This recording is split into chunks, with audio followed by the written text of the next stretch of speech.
که بودم که ایریش که تشتک دست دار نکه اما بالیکاری قد پیوش وجاره یعنی خواست گو مثلا سالی چونی چا شری باگوژی هات چکرنیش اما دیسات خوازن او شری گو چی بوی اما دیسات خوازن دوباره بکن اما کردا بتنه بکن یعنی جبوی نکجی نهکه امی هاتش برچاوی دنیا برچاوی هر کسی کرد بینه مثلا بجن پشمرگه روجاوا چه دکن ایوانه کشید که zaten هرچ برچاوی هدف وانه که تصفیه PKK'ye خواهد PKK تصفیه بکن اما چخواست بکار بن PKK تصفیه بکن اما PKK تصفیه نبی اما بگو PKK هر دری بلاویه یعنی الجهان تواهی بلاویه فكر فلسفه سرقاتي ده هر داري بلاف بيه قد بي ابن جاره كمينه يريشي سرچاي كردستان دكي يا سرگاري سر حفتانينه اليكاري دجمن دي قردينه دي دجمن ابن جاره كمينه يعني اف گلك جارا بجن كيريجي اوجي باليكاري دجمن را اليكاري تركاره مثلا ابو يعني سدي صلايه ترك يعني يريشي كردادكي اشكنجه herkes دولتا ترك نازدكي اما كرد ماجي يعني تركاره تجارات دكم تركاره علاقات خفره دكن اما بشوانكي كردي وانكي تقاتل كر انساني واتنا كشتن اما دنگي خناكن يعني تايبات بوني برجودي خوي شخصي دسالداري خو بمين اما برجودي مصلحتن تركيا جي ومصلحتن ان وكي دولة روسيا امريكا عند كذا برجواندي مصلحتي دجمن ده افتستانكي يعني ام وكي جوان روجافاي كردستاني ام بان الجوان ماي باشور دكن جوان باكور جوان روجلات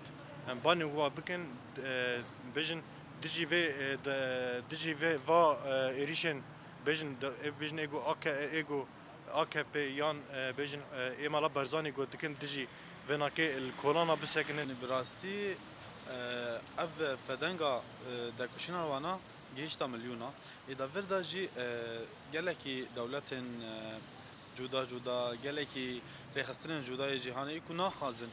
گل کرد ببا خودی ناسنامه کی تایبت ببا خودی ولاتا کی تایبت ایریش و ریخستن کر و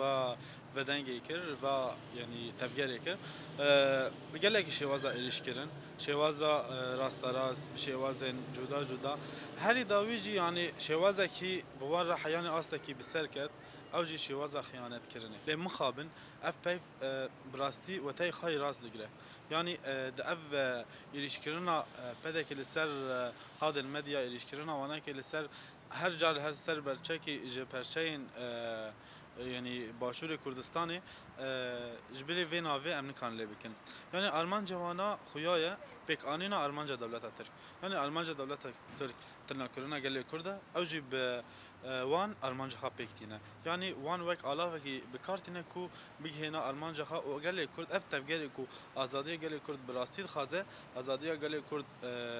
yani ji bindestiya gelê Kurd derxistin naxwaze çê bike pedekê bi vê riya êrişa yani heweldanê xwe gevê xwe dike êrişa xwe dike amedekariya xwe yê şer dike bi gelekî şêwazan her wiha her demê de her cihê de kesê ku karibin axa xwe erdê xwe welatê xwe biparêzin ew ciwanê wê welatî ne em jî wek ciwanê Rojavayê Kurdistanê her daim em amedekariya xwe dikin ji bo xwe parastin amedekariya yani çawa amedekariya xwe de her milî de digirin ku êriş li ku derê were em hemberî wê biskinin êrişekî fîzîkî bû êrişekî taybet bû biriya şerê taybet êrişekî rasterast bû êrişekî çandî bû êrişekî çi şêwazê wana hebû em ê li pêşiya we biskinin em nahêlin wa bikin ji bo ev micarê ku ana tiştên derdikevin holê tiştê ku şerê ku ana tê amadekirin ji bo wanakê em wek ciwanê Rojava erkekî gelekî mezin li ser me hebe heye ku em ev ax ev erdên ku werin êrişkirin em wan biparêzin. Em كشعب وكمواطن أي تشت إنه أم تخازن إنه أف تفرقة جناف مدار كذا كرد ببنياك باشور جي أم تخازن أف تفرقة جناف مدار كذا إنه أتبرزاني وتأبوشي أم تخازن أم ببنياك أم كرد جش ببنياك أم بوحد أم تخازن أم بناء مستقبل وقت بيجن أم راكن أم خوش بكن ام مبدأ ام سر مبدأكي سر اساسكي يعني ام رابن جبون وقت شتايا بسكنه